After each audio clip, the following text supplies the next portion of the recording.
A todos, gracias por estar.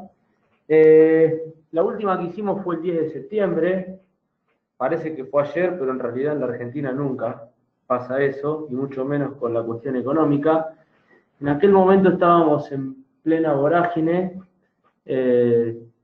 no quedaba muy claro cuánto cambiaría y con qué nos íbamos a encontrar en términos de riesgo país básicamente y cuál era la decisión que iba a tomar el Fondo Monetario Internacional para con la Argentina.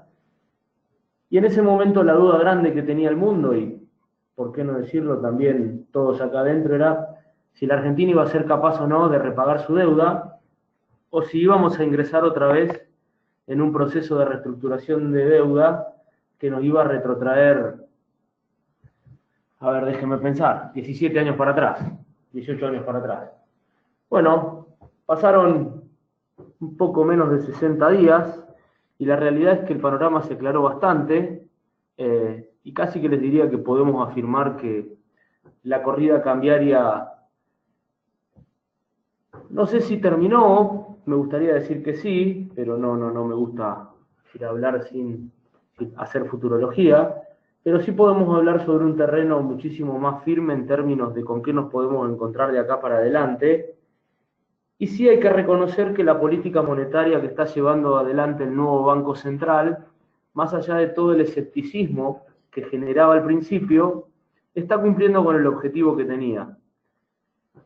Como decíamos en aquel momento y en aquella charla, nosotros estábamos en un momento en el cual la Argentina, en términos económicos y financieros, se encontraba con una paleta de escenarios decisionales que iban de decisiones de malas a muy malas o horribles. Es decir, no había ningún escenario decisional por el cual nos dejara a todos contentos y esto arrancara de una. Lo charlamos muchísimo a lo largo de todo el año y no tiene sentido hacerles perder el tiempo, pero todo lo que no se hizo desde el punto de vista de la proactividad en términos de control del gasto, te obligó a hacerlo el mercado. Arrancamos en mayo con una corrida cambiaria, se agravó en agosto y llegamos a una primera semana de septiembre con una duda bastante y una incertidumbre bastante grande. Terminamos septiembre con algo más de certeza. Octubre sorprendió a todos porque nos encontramos con un octubre que daba la sensación de que el Banco Central iba a tener una ardua tarea poniéndose al frente de toda la demanda de dólares para tranquilizar un poco la cosa. Y no solo que no tuvo que salir a vender dólares, sino que con la política monetaria que llevó adelante, generó que el peso se revaluara casi 12% a lo largo de todo el mes. Obviamente no podemos pensar en un cambio de tendencia, y si realmente estuviésemos ante un cambio de tendencia es pan para hoy y hambre para mañana, pero sí podemos hablar de una política monetaria llevada adelante ante una situación de extrema crisis que no puede durar en el tiempo, pero que está cumpliendo sus objetivos y que probablemente hasta el ingreso de los dólares de la cosecha fina se extienda. A ver, hay que entender algo, la política monetaria que está llevando adelante el Banco Central es netamente de crisis y tiene unas consecuencias nefastas, pero es simplemente para evitar un mal peor, nada más que eso. ¿De qué se trata? Es una política monetaria tremendamente ortodoxa que lo que hace es poner al peso en una situación no común, que es que se vuelve el activo, casi les diría, más caro de la Argentina, y con una emisión de base monetaria o con un aumento de la base monetaria por parte del Banco Central que es nula, lo que genera es básicamente secar la plaza de pesos y nos encontramos que la demanda hoy de pesos supera ampliamente a la oferta y eso tiene una serie de consecuencias bastante interesantes. Por eso yo hoy pongo apretón monetario para tranquilizar al dólar y bajar la inflación. Obviamente lo que uno está buscando, básicamente el Banco Central, es generar que el peso sea la elección preferida de inversión, pensando en el corto plazo en términos de tasa de interés, que claramente esas tasas de interés desincentiven consumo para bajar la inflación, desincentivan claramente inversión en la economía real, porque a esas tasas que hay en pesos desde el punto de vista financiero, la economía real hoy en términos de tasa de interés no hay ningún negocio que la dé, y obviamente lo que termina generando es que al no haber un excedente de pesos en el mercado, la demanda de dólares baja sustancialmente, con el agregado de que cuando el Banco Central lleva adelante esta política monetaria, ya veníamos de una tremenda corrida cambiaria y gran parte del excedente de la Argentina estaba colocado en dólares, o sea que tampoco era que había tanto excedente de pesos como para absorber. ¿Cuál es la estrategia del Banco Central? Muy clara. No pueden sobrar pesos en el mercado. ¿Por qué? Porque de esa forma yo automáticamente tranquilizo dólar y bajo inflación. ¿Cuál es el instrumento que utiliza? Poner la tasa de interés en pesos en niveles impensados, tremendamente altas. ¿Cuál es la consecuencia? Mete a la economía real en un freezer. Y lo más grave de todo es que si esta situación de tasas de interés se sostiene en el tiempo, un porcentaje importante de las pymes de Argentina, sobre todo las que venían con algún problema financiero, empiezan a enfrentarse a un ahogo financiero que las puede llevar tranquilamente a una situación de cesación de pagos o de presentación en convocatoria. ¿Por qué? Porque lo que generan estas situaciones, en términos netamente coyunturales, es que las empresas que vienen con un déficit de caja, por más de que su negocio desde el punto de vista de estado de resultados sea positivo, te llevan a una situación en la cual el déficit de caja se hace tan difícil de financiar, son muy pocas las alternativas que hay en el mercado para financiarlo y son todas carísimas, y uno entra en una situación en la cual la empieza a correr de atrás y entra en una situación que muchas veces puede llevar a la cesación de pagos o incluso al default. O sea, para la mayoría de las pymes, sobre todo las que no tienen una relación directa con el sector agropecuario, y ahora me voy a extender un poquito sobre eso, el nombre del juego en una coyuntura como estas, y siendo lo más crudo posible, es hacer todo lo posible por no fundirte. Y nada más que eso. Acá el nombre del juego es: vos tenés que participar de la economía argentina cuando esto arranque. ¿Va a arrancar? Sí, yo creo que sí, y ahora les voy a decir cuáles son las dos condiciones necesarias y suficientes para que la economía arranque. Pero para llegar al otro lado del río, primero hay que cruzarlo. Bueno, estamos en el medio del río, todavía falta la mitad. Esta coyuntura que tenemos probablemente dure un rato más. ¿Y por qué digo probablemente dure un rato más? Porque las tasas de interés, el Banco Central las va a ir relajando a medida que vuelvan a ingresar dólares genuinos que puedan, en cierta forma, absorber los pesos que el Banco Central va a dejar dando vuelta en la economía a medida que vaya bajando las tasas de interés. Hoy esos dólares no están, y el único ingreso genuino de dólares que tenemos en el horizonte cercano son los dólares de la cosecha fina. O sea, esta coyuntura va a durar tranquilamente 40 o 50 días más. A medida que vayan ingresando dólares genuinos por liquidación. La emisión está comenzando. Todos los asistentes están en modo de solo escucha.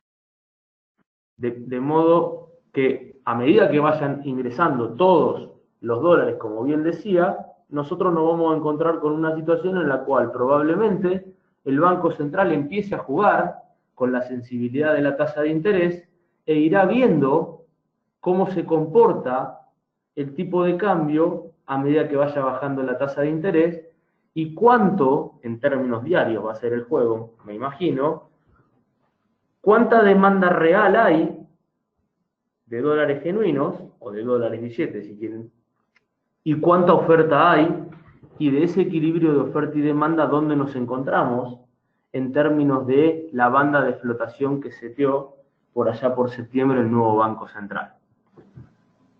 Dicho esto, política monetaria empieza a mostrar sus efectos. ¿A qué me refiero con esto? Sebas, Estos son los... perdón, Sí, Sebastián, en 2 líneas. ¿Podés repetir sí, cortito lo que dijiste? Porque hay gente que no te estaba escuchando. En 2 líneas. cortito. ¿Desde donde arrancamos? Sí, por favor. Sí, ningún problema. Mira, acá está el resumen. Lo que decía es, la estrategia de este Banco Central es netamente para afrontar una situación de crisis. Netamente de crisis cambiaria y de crisis financiera y de, si quieren, confiabilidad del país en términos de capacidad de repago de la deuda. La estrategia es clara. ¿Por qué? Porque el Banco Central, por un lado, hace el trabajo que tiene que hacer. Seca de pesos del mercado, de esa forma no sobran pesos para consumo, o sea, lo que intenta es bajar la inflación, y ustedes me dirán, ¿de qué me estaba hablando si en septiembre la inflación fue 6,5 y la de octubre va camino a ser 4,5 o 5? Sí, pero no se olviden que venimos en los últimos 6 meses de una devaluación del 100. Lo que estamos viendo es todo un traspaso normal y casi les diría común de la Argentina, de precios, o mejor dicho, de devaluación a precios. Primero viene la devaluación y después de a poco la economía va ajustando. Ahora, si además de la devaluación sobraran muchos pesos en la economía, casi que me animaría a decirte que correrías riesgo de una hiper. ¿Por qué? Porque al sobrar muchos pesos, el activo o el bien, si quieren, pesos, por tener una oferta muy superior a la demanda, baja drásticamente de precio, que sería su tipo de cambio, y estaríamos en un problema mucho mayor. O sea, la inflación que estamos viendo hoy no es por un fenómeno netamente monetario de que te sobran pesos. Es básicamente traspaso de devaluación a precio. Ahora, si no me sobran pesos, tengo mucho menos consumo, y tampoco sobran pesos como para ir a dólares. ¿Cuál es el instrumento que lleva adelante el Banco Central? Básicamente la tasa de interés en niveles impensados o imposibles de sostener. Es una estrategia totalmente cortoplacista, la idea básicamente es esa, porque esto, si uno lo tiene que extender en el mediano plazo, nos lleva puesto a todo, y es un escenario que claramente genera en términos de economía real una recesión tremenda. Y si se empieza a alargar en el tiempo, aquellas pymes que venían con un déficit financiero y que lo venían cubriendo con créditos de corto plazo y que más o menos la venían llevando, hoy enfrentan el riesgo de defaultear o de entrar en cesación de pagos, porque esas tasas se hacen tremendamente imposibles de bancar, e incluso en situaciones como esta, los departamentos de análisis crediticio lo que hacen es tomar muchos más recaudos, y no solo que no te dan la mano que estás necesitando para llegar al otro lado del río, sino que muchas veces te quedas sin las líneas de descuento de cheques, o incluso te bajan la cantidad de pesos que te autorizan en tu línea de crédito. O sea, ese es el riesgo más grande que tenemos a nivel de economía real. ¿Cuál es la certeza en términos de esta política monetaria? Que este escenario se va a mantener hasta el ingreso de los dólares de la cosecha fina. ¿Por qué? Porque esos dólares del ingreso de la cosecha fina lo que van a permitirle al Banco Central es relajar la política monetaria, y ese sobrante de dólares que va a haber, tranquilamente va a poder buscar, si quiere, refugio en dólares genuinos, sin generar un desequilibrio de corto plazo en la economía. O sea, es una política monetaria totalmente astringente, y eso viene por el lado del Banco Central. Después vamos a ver qué está haciendo el Ministerio de Economía, que la verdad que vienen los dos haciendo un trabajo para la situación que están enfrentando muy bueno, por más de que obviamente hoy no lo estemos viendo en la economía real y no lo vamos a ver en los próximos meses, pero bueno, yo lo que voy a tratar de setear es dónde estamos parados y qué es lo que puede venir. Yo lo que muestro acá es la licitación de las letras de liquidación del Banco Central de la República Argentina del 24 de octubre. ¿Qué son las famosas LELIC? Porque hay LELIC, LEVAC, LECAP y no sé cuántas letras más, y uno se agarra una borrachera en el medio que no sabe ni dónde está parado. Las LELIC, muchos dicen, es la hermana menor de las LEVAC. No, no son la hermana menor de las LEVAC. ¿Por qué? Porque la LELIC es únicamente de uso bancario, no es para inversores que no sean bancarios, básicamente es únicamente para los bancos, y la va administrando el Banco Central, y las licitaciones son tremendamente cortoplacistas, son de 7 días. Si uno dice, qué grande, los bancos están colocando al 72,75 anual. No, no, no, no, no. Esa es la tasa anualizada. Están colocando esa tasa a 7 días. Capaz que dentro de 30 días, y ojalá sea así, la tasa de la LELIQ anualizada de 50. ¿Ah? Ahora, ¿por qué da 72,75 esa tasa? Porque es la única forma de que el excedente de peso de los bancos se quede en pesos y no se te traslade directamente a dólares y vos tengas que intervenir el mercado de dólares para que no te lleven puestos. Entonces tomás una medida de esta naturaleza tremendamente cortoplacista, o básicamente apostando a que sea cortoplacista, hasta que esta situación coyuntural en la cual vos no tenés dólares genuinos para ponerle el pecho al excedente de pesos que puede necesitar dolarizarte, porque si hoy lo hicieras y bajaras la tasa de interés, claramente el tipo de cambio encontraría el equilibrio en un nivel más arriba. Ahora, esto es netamente de corto plazo, o por lo menos la idea del Banco Central. No puede extenderse en el tiempo. Ahora, si yo voy al análisis estacional, estamos en el último trimestre del año, que generalmente es el peor trimestre en términos de ingresos de divisas genuinos para el gobierno, si yo tomo o dejo afuera los últimos 15 días de diciembre, que es cuando empiezan a entrar fuerte las divisas de la FINA, y encima venimos de que nos faltaron 20 millones de toneladas de soja y 9 millones de toneladas de maíz. O entre 7.500 y 8.000 millones de dólares de oferta genuina. O sea, la seca de este año del campo juega un papel preponderante en la situación cambiaria que nosotros tenemos hoy. Probablemente esos 7.500, 8.000 millones de dólares, si hubiesen estado, no hubiésemos enfrentado a este problema, pero en algún momento, a como venía el manejo de la política monetaria y la economía en la Argentina, más tarde o más temprano lo hubiésemos enfrentado. Pero bueno, esto es lo que hay. Ahora, esta es la licitación del 24 de octubre.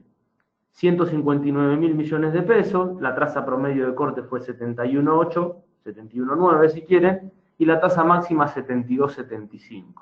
Esos 159.000 vencieron a la otra semana y esta semana vuelven a vencer. Fíjense la licitación del 2 de noviembre, viernes pasado. Vencían 140.000 millones de pesos. Ustedes dirán, ¿qué diferencia hay entre 69% de tasa y 72,75? Si yo esto lo conjugo con la cotización del tipo de cambio, la diferencia que hay en la tasa es astronómica. ¿Por qué? Porque esto lo que viene demostrando es que el Banco Central empieza a bajar la tasa y por más sensible que sea la baja, no se traslada directamente a tipo de cambio. O sea, si estuviéramos en primer año del secundario, les diría, aprobamos el primer trimestre. ¿Está?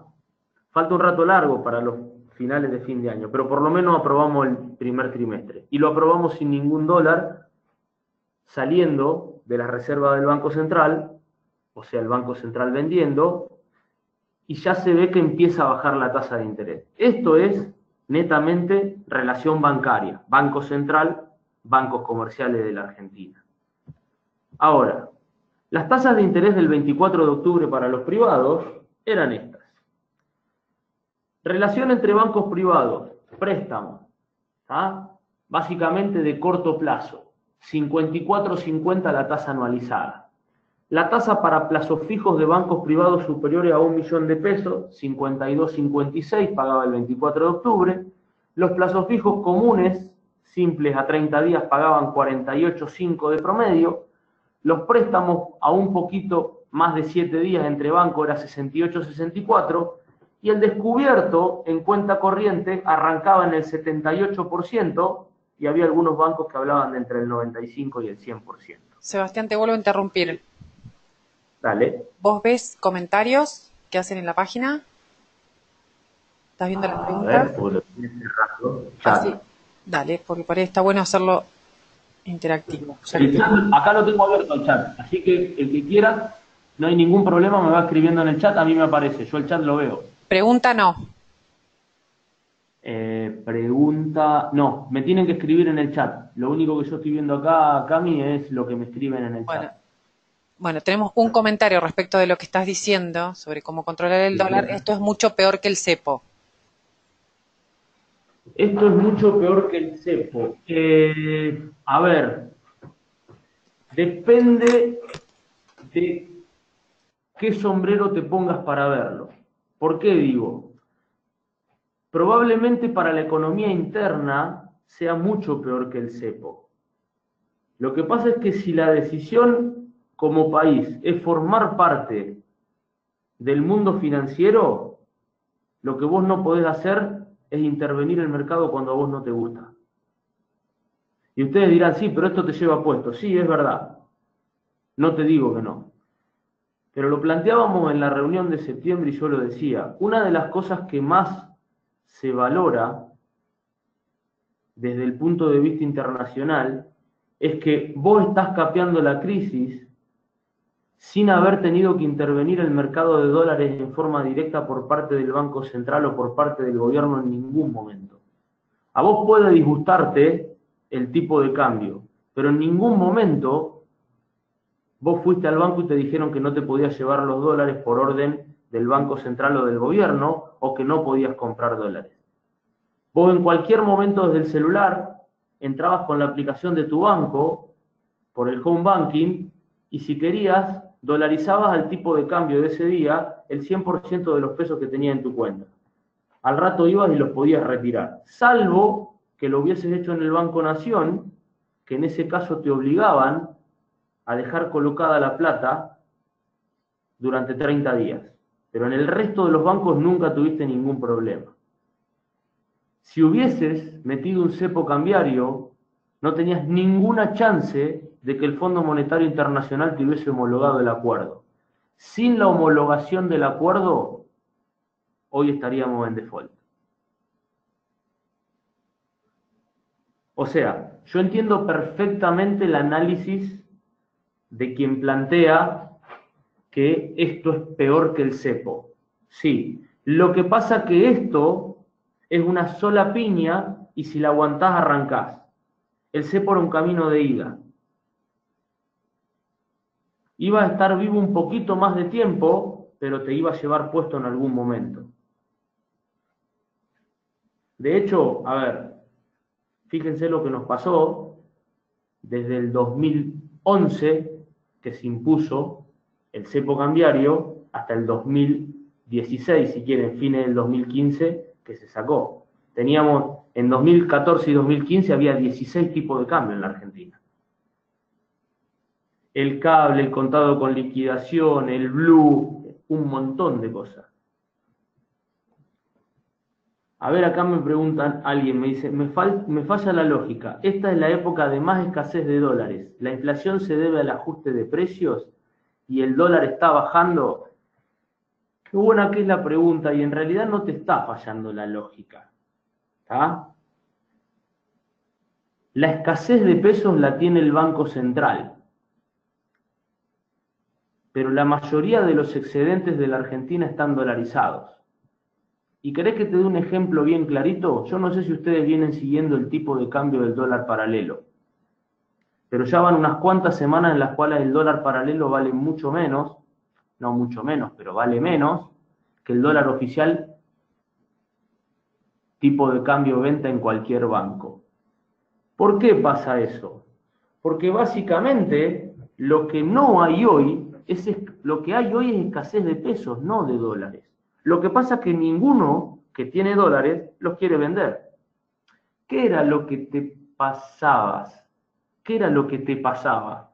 Lo que te pasaba básicamente era que cuando el tipo de cambio iba para arriba y las tasas de interés, el mercado estimaba que estaban por debajo de la devaluación esperada, muchas empresas con los excedentes compraban dólares y giraban en descubierto para pagar hasta que podían cubrir esas posiciones. A estas tasas de interés ni se te ocurra girar en descubierto.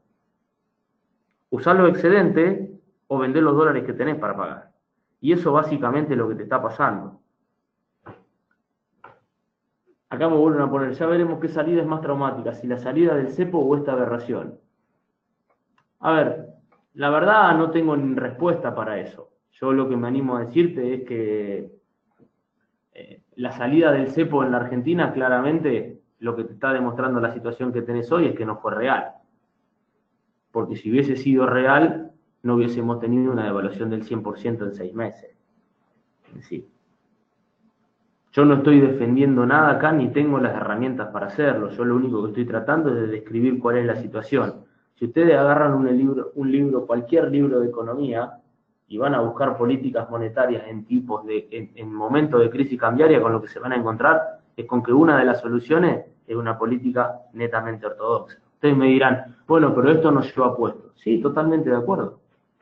Totalmente de acuerdo con ustedes, no les digo que no, y no lo estoy defendiendo ni muchísimo menos. Y ustedes me dicen, con esto no se puede vivir. Totalmente de acuerdo. Totalmente de acuerdo. Lo que pasa que es lo que planteamos siempre en las reuniones, es decir, acá, yo les digo sinceramente, yo no tengo ni el poder de cambiar esto, ni decir, lo único que trato de hacer es entenderlo lo más rápido posible para ver de qué forma me puedo defender y que no me lleven puesto. Después sí, si quieren dejamos para la charla de café, si está bien, está mal, si esta aberración nos va a llevar puesto. El tema es que si nos ponemos a discutir si nos van a llevar puesto o no, lo más probable es que nos lleven puesto. Lo más probable es que nos lleven puesto. Y claramente me da la sensación de que este gobierno va a pagar el costo de todos estos tremendos errores que está cometiendo.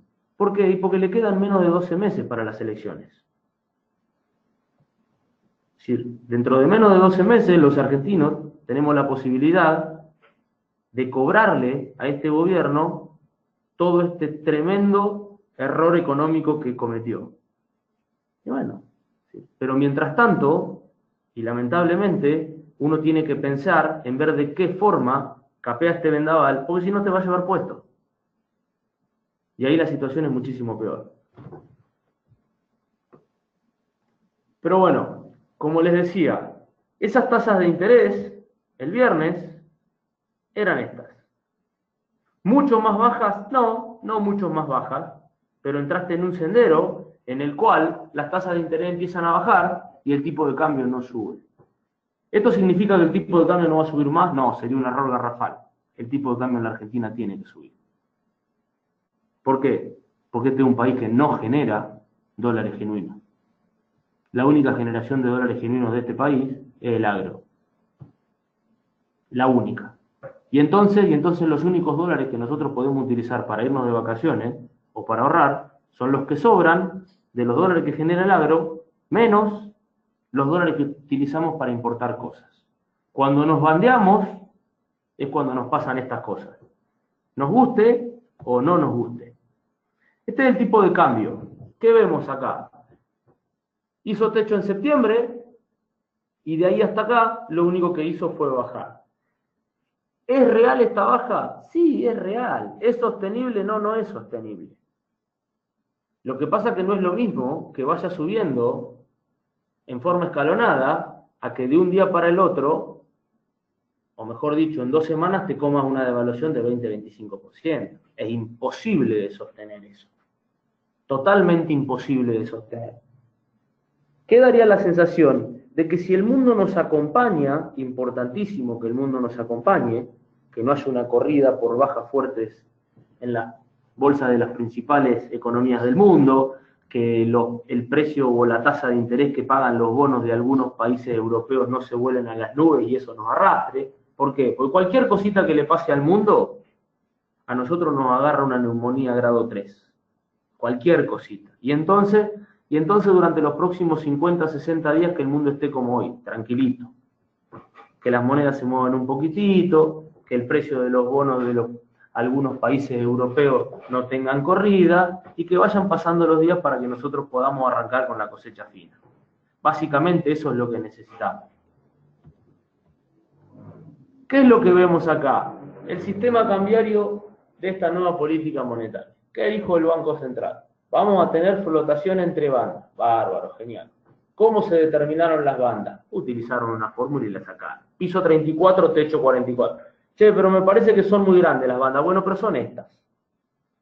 La semana que lo anunciaron, última semana de septiembre, el viernes nos fuimos con 41 y el sábado y el domingo las apuestas eran 10-1, que el lunes el dólar superaba la banda superior de 44 y el Banco Central iba a vender de a 150 millones de dólares diarios hasta que volviera a entrar en la banda.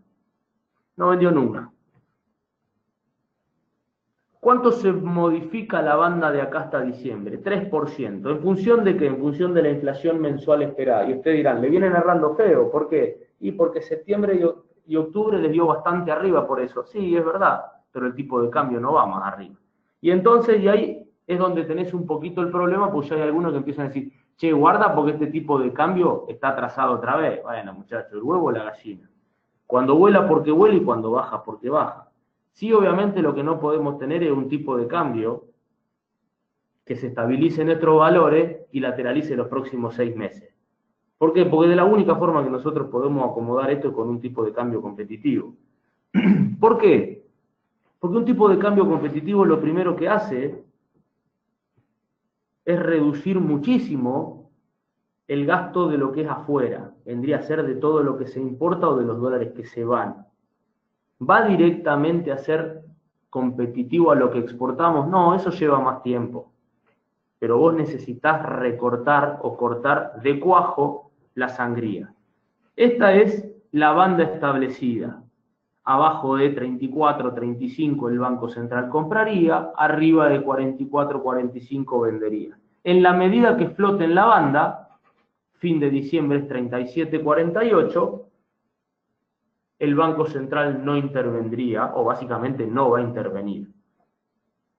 Esto va actualizándose 3% mes por mes, hasta diciembre que el Banco Central que dijo que iba a rever las expectativas inflacionarias e iba a ver si la banda tiene que seguir actualizando a 3% o si eso debería tender a bajar. A hoy nadie lo sabe.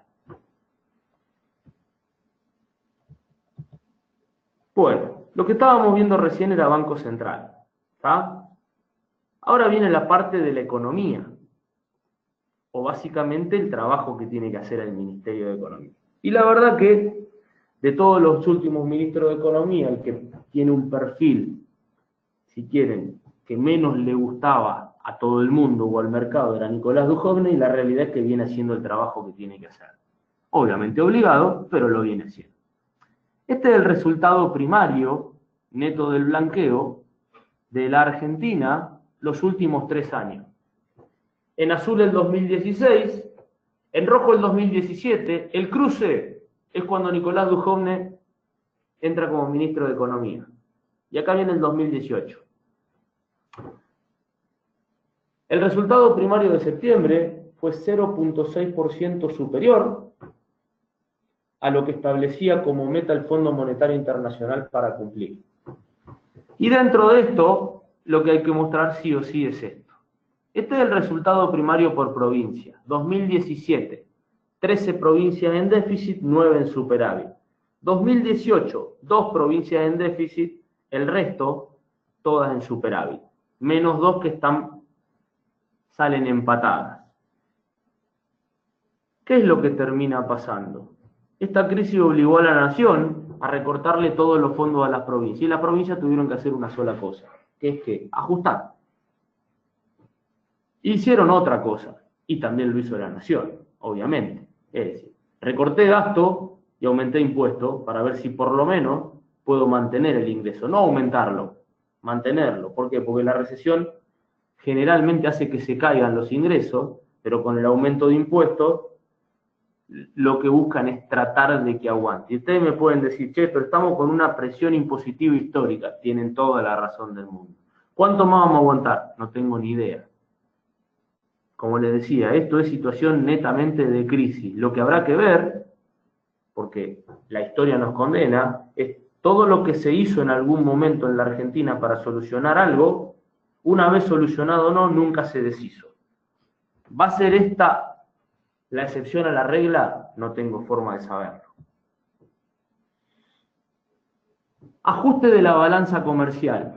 Desde el 2016, enero del 2016, hasta septiembre del 2018, la balanza comercial argentina, es decir, diferencia entre lo que exportamos e importamos, siempre fue negativa. A veces fue, disculpen la expresión, asquerosamente negativa, y otros meses fue negativa, pero siempre fue negativa. Es decir, siempre se gastaron más dólares importando que los dólares que se generaron exportando.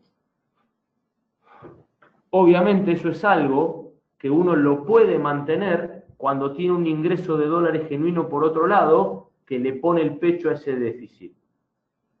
Esos dólares durante 2016 y 2017, y primera parte del 2018, eran los dólares financieros que venían a invertir, o como le gusta decir a muchos, a timbiar, en el mercado argentino.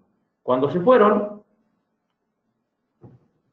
nos dimos cuenta del problemón que teníamos. ¿Sí? En algún momento el déficit de balanza comercial te pasa la factura, y ni hablar si lo combinás con un déficit fiscal o déficit interno. Estos son los números de septiembre. 5.013 millones de pesos de exportaciones, 4.700 de importaciones. Saldo comercial, 314 millones de dólares positivos. Las exportaciones por primera vez en el gobierno de Cambiemos superan a las importaciones. ¿Qué pasó? ¿Volaron las exportaciones? No, se destruyeron las importaciones. ¿Por qué? Y porque es recontralógico. Cuando vos tenés una tremenda devaluación, más allá de que uno crea que favorece y fortalece las exportaciones, que de hecho lo hace, no se ve de forma inmediata. ¿Qué es lo que se ve de forma inmediata? Cómo vos cortás el gasto. Y acá lo tenemos. Queda recontra claro. Y básicamente, ¿qué es lo que se cortó? Muy simple. Todo lo que era bienes de capital que venía directamente por importación. Porque ahora todo lo que vos comprabas, imagínense cualquier maquinaria agrícola, que era 100% importada, a ver, en términos de generación de peso para poder acceder a esa maquinaria, es tremendamente más la cantidad de horas que necesitas comprar que para acceder a una, más allá del aumento, que tenga algunas piezas que sean importadas, pero que hace una parte importante que sea capital nacional. Lo mismo te pasó con los bienes de consumo, lo mismo te pasó con los vehículos importados. Y acá es bastante clarito. Estos son los gastos con tarjeta de crédito de los argentinos en el exterior desde el 2012 a la fecha. ¿Cuándo fue cuando menos se gastó en términos de dólares en la Argentina? Más, es decir, allá por el 2014, cuando nos aplicaron el impuesto a los gastos con tarjeta, 217 millones. Pero la realidad, toda esta etapa fue toda con cepo hasta enero del 2016. Fíjense que incluso con el cepo nunca se bajó de los 300 millones de dólares, salvo algunas cosas puntuales. ¿Es sostenible un déficit, si quieren, de balanza de turismo o un gasto que tenga que girar el Banco Central por gasto de tarjeta de crédito mensual de 200, 250, 270 millones de dólares? Sí, no hay problema. El problema lo tenés cuando vos te vas a un promedio arriba de los 600 millones de dólares. Este gráfico te deja bien en claro el golpe tremendo que te pega una devaluación en el gasto en el exterior. Es totalmente lógico, y incluso en economías como la Argentina, lamentablemente termina en algún momento siendo necesario. ¿Por qué? Porque es imposible subsidiar esto durante un lapso de tiempo sostenido o largo. Y después vamos a la balanza comercial más importante que existe para la Argentina, que es la que nosotros tenemos con Brasil. Fíjense este gráfico. Este gráfico muestra las importaciones 2017 acá arriba. En rojo las importaciones 2018, fíjense a partir de abril, cuando arranca la devaluación, cómo se destruyen. Pero fíjense que es mucho más rápida la destrucción de las importaciones que la construcción de las exportaciones. Fíjense la diferencia que había entre importaciones y exportaciones en el 2017. ¿Dónde estamos hoy? A la par. Hoy tenemos casi una balanza comercial equilibrada con Brasil. El déficit de balanza comercial con Brasil en el 2017 fueron 8.000 millones de dólares. 8.000 millones de dólares.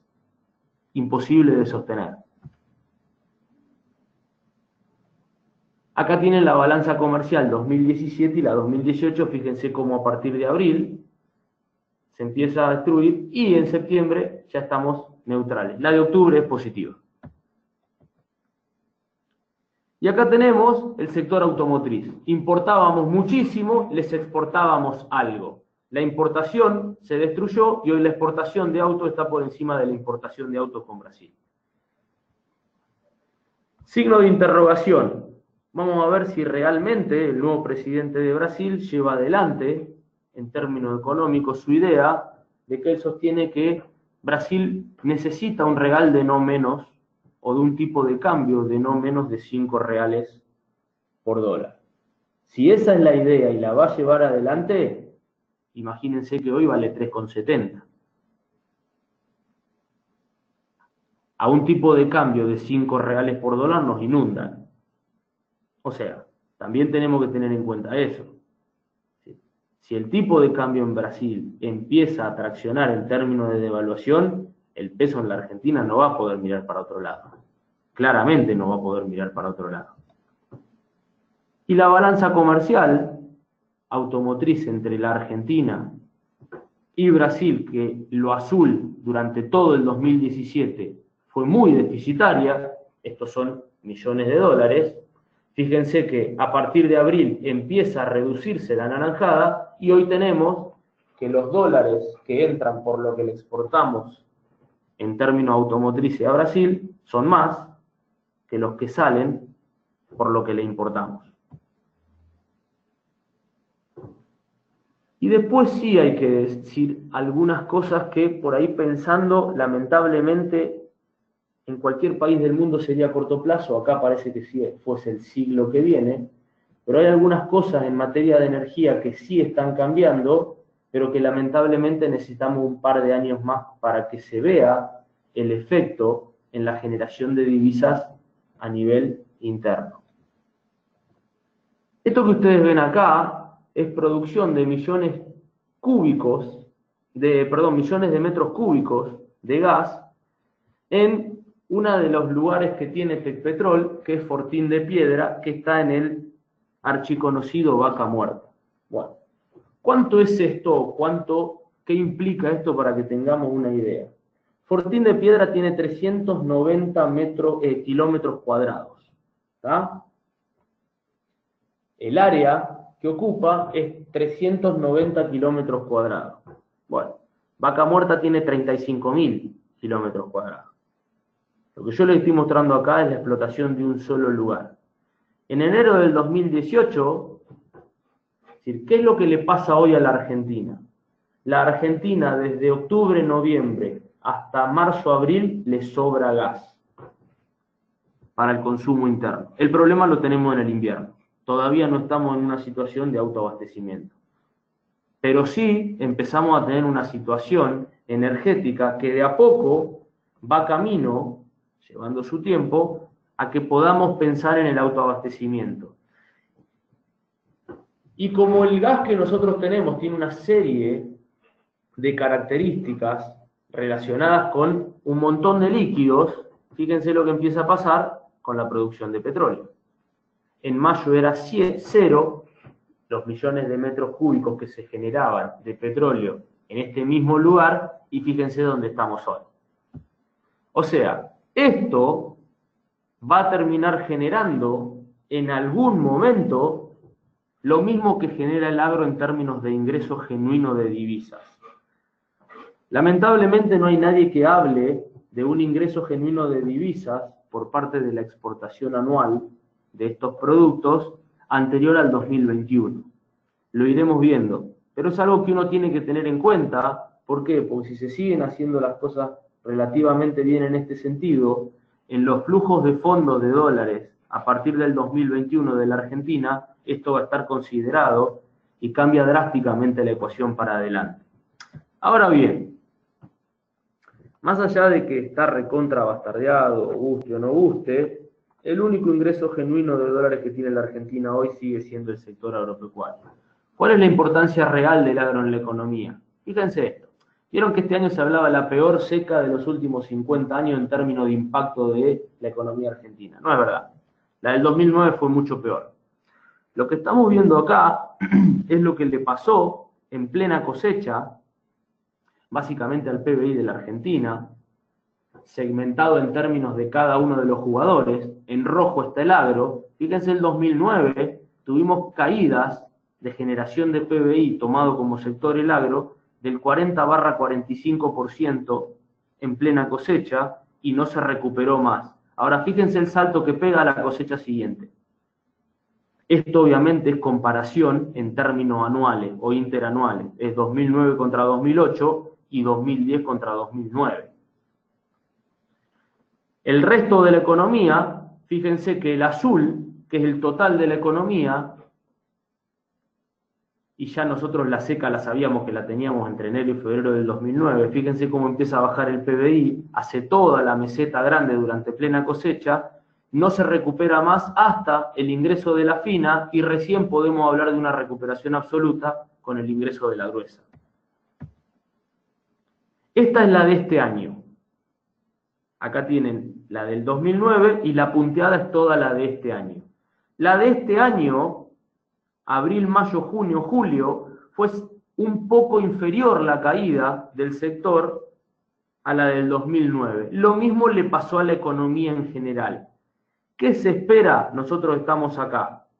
Que a partir de diciembre el sector pegue un salto importante y lo empecemos a terminar de consolidar, si Dios quiere, con la gruesa. Lo mismo le debería pasar al PBI de la Argentina. Y acá lo que muestro es cómo afecta al país, en términos económicos, una seca. Acá tenemos las últimas 4 secas importantes de la Argentina, expresadas en términos, si acá el cuadro este lo que muestra el rendimiento de los promedio de toda la cosecha argentina, fina y gruesa. Fíjense las caídas de la seca, se viene dando religiosamente cada 9 o 10 años, y si yo acá dibujara encima el PBI, haría lo mismo que las caídas en términos de rendimiento de cada uno. ¿Qué es lo único bueno? Y ojalá justo este año no sea la excepción a la regla. Nunca la Argentina tuvo 2 años seguidos de seca. O sea, este gráfico, que es netamente proyección, daría la sensación que tiene grandes chances de ser real. ¿Qué significa? Que a partir del ingreso de la fina, que hasta hoy la estimación son entre 18 y 19 millones de toneladas, buenísima, y si después vamos a una gruesa dentro de las expectativas, nosotros tendríamos que estar hablando de un sector que generaría en términos de PBI entre 40 y 50% superior a lo que generó en plena cosecha este año y le permitiría al PBI empezar a pensar en un crecimiento en términos reales. Lo que pasa es que ustedes acá ven que es casi 20 y acá es menos casi 10, o sea que casi que por eso se habla de un 2019 bastante flat o en algunos casos de no crecimiento de la economía argentina. O sea, y acá abro para todas las preguntas que tengan, estamos en una situación complicadísima de crisis económica y financiera de la Argentina. Daría la sensación que en términos cambiarios o de crisis cambiaria lo peor ya pasó. ¿Qué necesitamos? Que el mundo nos acompañe, sobre todo durante los próximos 50 o 60 días hasta que empiecen a entrar los dólares que van a liquidar los exportadores por las ventas que ya tienen hechas de toda la cosecha fina. Y después, yo hablaba de 2 condiciones para poder pensar en una economía argentina que tiende a ser un poquito más predecible y un poquito más, si quieren, menos volátil en términos cambiarios y en términos de variables. Yo hablaba de 2 condiciones. Necesaria, una buena fina. Suficiente, pero las 2 se tienen que dar. Una buena gruesa. Sin esas 2 condiciones, lamentablemente, tendríamos que hablar de otra cosa. Pongamos que la mitad del partido, o el 35%, casi que lo estamos empezando a ver, porque esos 19 millones de toneladas de la fina están cada vez más cerca. ¿Qué necesitamos después? Una muy buena gruesa. No una explosión, ojalá tengamos una explosión y superemos todas las expectativas, pero sí lo que no podemos tener es un fracaso. ¿Por qué? Porque la estructuración de todos los números del 2019 están basados básicamente en esas 2 cosechas, en la fina y en la gruesa. Si eso se da, deberíamos ver una economía real primero una economía en términos financieros y de tasas de interés y de todas las variables más financieras, tendiendo a condiciones mucho más normales. ¿Va a ser rápido? La verdad no lo sé, pero tampoco me imagino que va a ser de golpe. Vamos a ver con qué nivel de oferta de dólares nos encontramos y qué decisiones toma el Banco Central en función de eso, de las tasas de interés. Ahora, si nosotros nos encontramos que podemos enganchar el ingreso de todos los dólares de la fina con los primeros ingresos de los dólares de la gruesa, y como bien sabemos, el 60-65% del maíz tardío en la Argentina, en la Argentina, es tardío, claramente nosotros deberíamos pensar en un flujo de dólares genuino que arrancaría sobre fines de diciembre y se podría extender sin problemas hasta fines de julio, principios de agosto. Claramente ahí estaríamos hablando de otro panorama. Pero tampoco me quiero extender demasiado porque acá 25, 30 días en la Argentina es como 16 años en Suiza, o sea que hoy es lo máximo que me animo a ir. Sí, lo que creo es que si no pasa nada raro en el mundo, me da la sensación de que las próximas 4, 5, 6 semanas van a ser bastante parecidas a esta, en las cuales el Banco Central va a ir tratando de relajar un poco las tasas de interés, y después sí podemos pensar en una situación en la cual entramos en una economía real empezando a tratar de recuperarse muy de a poco y a ver de qué forma se vuelve a levantar, pero ya sin el peligro latente de que en cualquier momento te puedan armar una corrida cambiaria. Dicho esto, Cami, yo quedo abierto para todo lo que quieran preguntar, lo que no haya quedado claro y lo que ustedes consideren necesario, que no, como siempre, básicamente.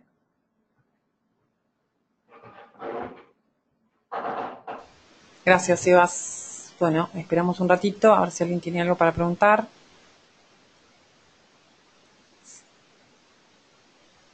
Vamos a compartir el video por YouTube como siempre.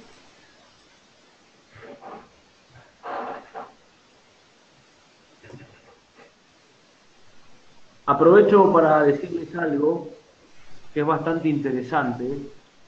Algunas de las que habrán visto, algunas de las diapositivas que yo puse, por ponerle un nombre, a ver, déjenme buscar algunas, y se los recontra recomiendo. Sinceramente, tómense un rato, pero vayan. A ver, les voy a mostrar, permítanme esto, les voy a mostrar algunas.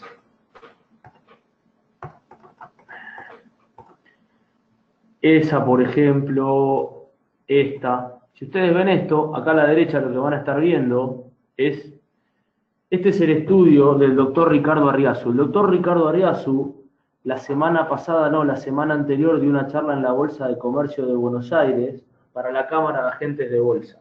Está en YouTube. Si tienen tiempo, se las recontra recomiendo. Porque la verdad, para mí es uno de los, humildemente lo digo, uno de los mejores analistas macroeconómicos que tiene la Argentina en términos económicos, y uno de los mejores economistas, y la verdad que se los recomiendo porque explica muy, muy bien cómo llegamos a donde estamos, y también explica la situación en la que estamos atravesando, y da algunos caminos bastante interesantes. Él se explaya muchísimo, así que sinceramente si tienen la posibilidad, búsquenla, está en YouTube, y la verdad que se las recontra recomiendo porque creo sinceramente que vale la pena. Era eso solo, Cami, que te molestaba. Después quedo abierto para todo lo que quieran plantear. Sebas, precios de los commodities. Mirá, Soja en a ver, alza. vamos por parte. Vamos primero con la fina y después pasamos a la gruesa. En fin, es un poquito lo que veníamos charlando. El vuelo de precio que tuvimos, sobre todo en trigo, se va acompañó, pero por ahí la explicación viene por otro lado. Pero el vuelo de precios que tuvimos por allá por julio y parte de agosto se explicaba muy bien desde el punto de vista de un pseudo fracaso productivo en parte de Europa, pero que no afectaba los stocks, no había un problema de falta de trigo, y que daba la sensación de que esos precios no podían aguantar porque una vez que los principales compradores reacomodaran el origen donde estaban comprados, los precios se iban a trasladar un escalón más abajo. Lamentablemente es lo que vimos, y me da la sensación que si no hay ningún problema productivo en la Argentina, y teniendo en cuenta la cantidad de trigo que hay vendido en forward a cosecha, y con la capacidad que van a tener de logística a los puertos, todavía nos queda un escalón de presión sobre los precios de la fina. Ahora bien, sí hay que tener muy en cuenta que hay mucha de esa mercadería o esa producción que se va a ir del país como exportación entre diciembre y marzo-abril. ¿Qué estoy queriendo decir con esto? Que no descarto que a partir del segundo semestre del año que viene nos encontremos con un mercado de trigo que empieza a recuperar precios, básicamente por una demanda interna que va a salir a jugar el partido como lo juega todos los años, y se va a encontrar con una oferta que no va a ser tan superavitaria. O sea, me imagino un mercado de trigo que todavía es probable que le quede una línea más de baja de acá hasta la cosecha, y después lateralizando, y a medida que vayamos pasando marzo, abril, mayo, empezar a recuperarse. En función de eso trataría de armar la estrategia de ventas o de cobertura en función de esa estacionalidad. La mayoría llegó bastante bien vendido a cosecha en términos de porcentajes y de precios. Lo ideal sería que en plena cosecha empiecen a armar las estrategias de cobertura pensando en el segundo semestre del año, sobre todo para posibles subas que se puedan dar.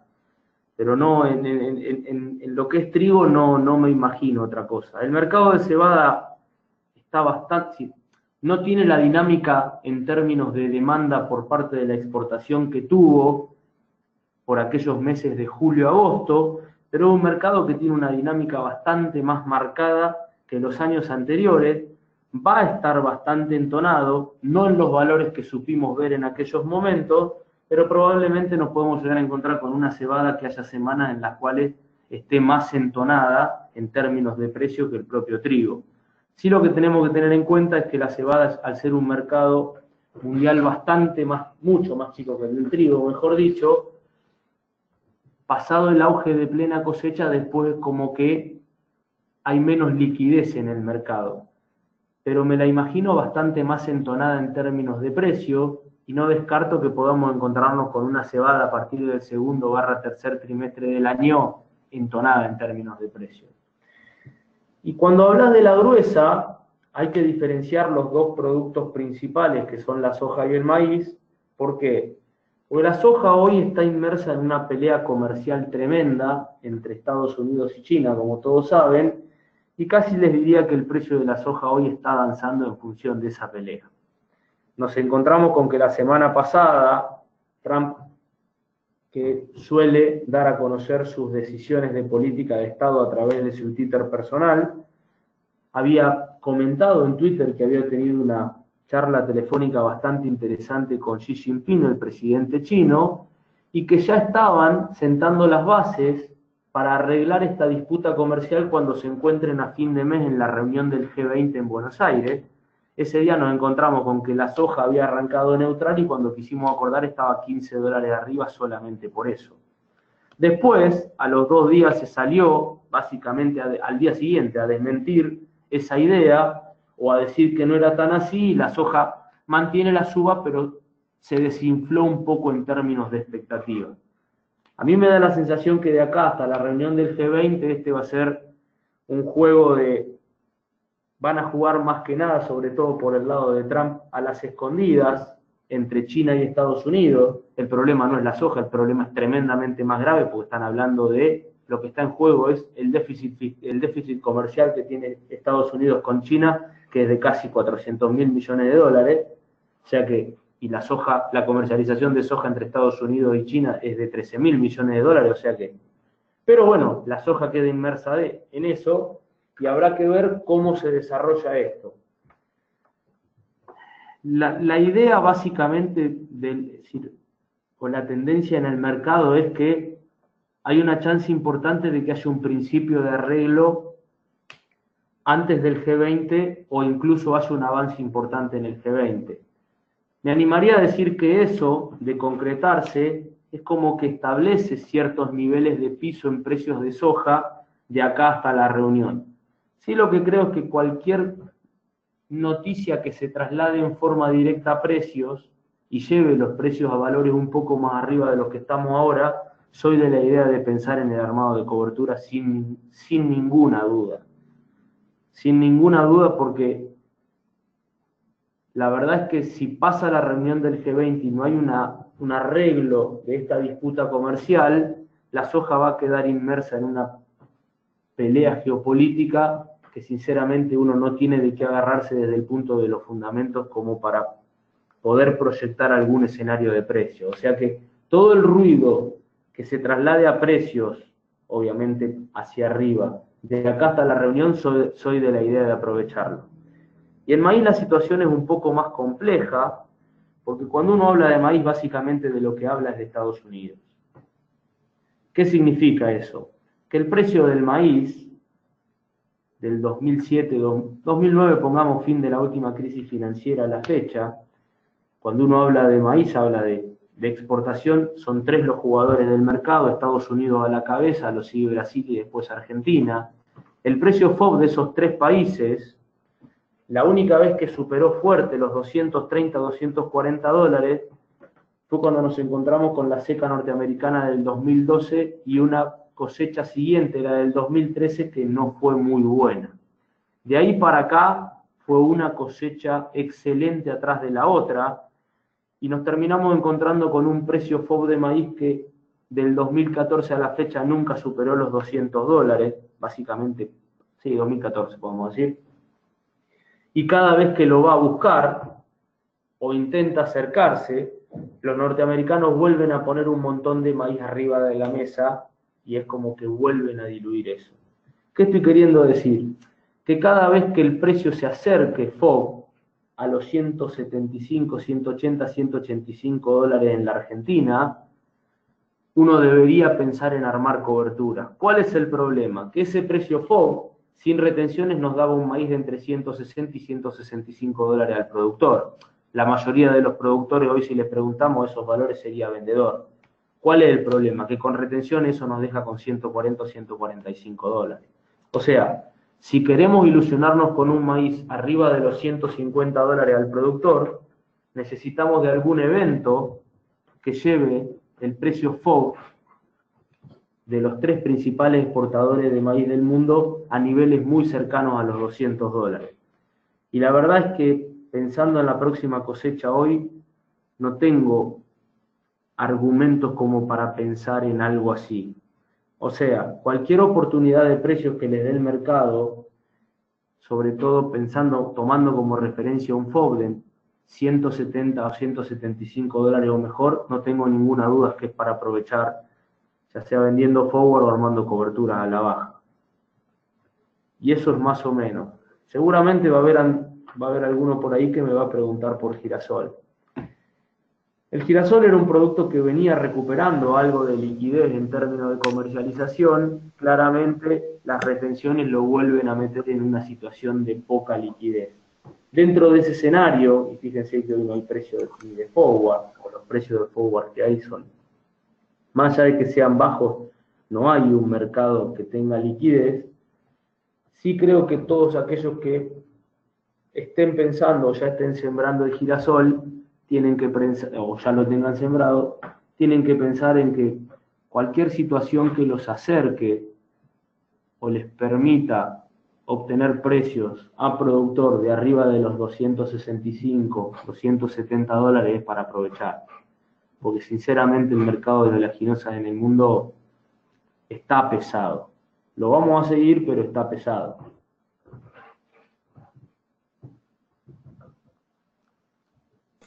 Gracias, Sebas. Esperamos un No, por favor. A ver si hay alguna otra pregunta.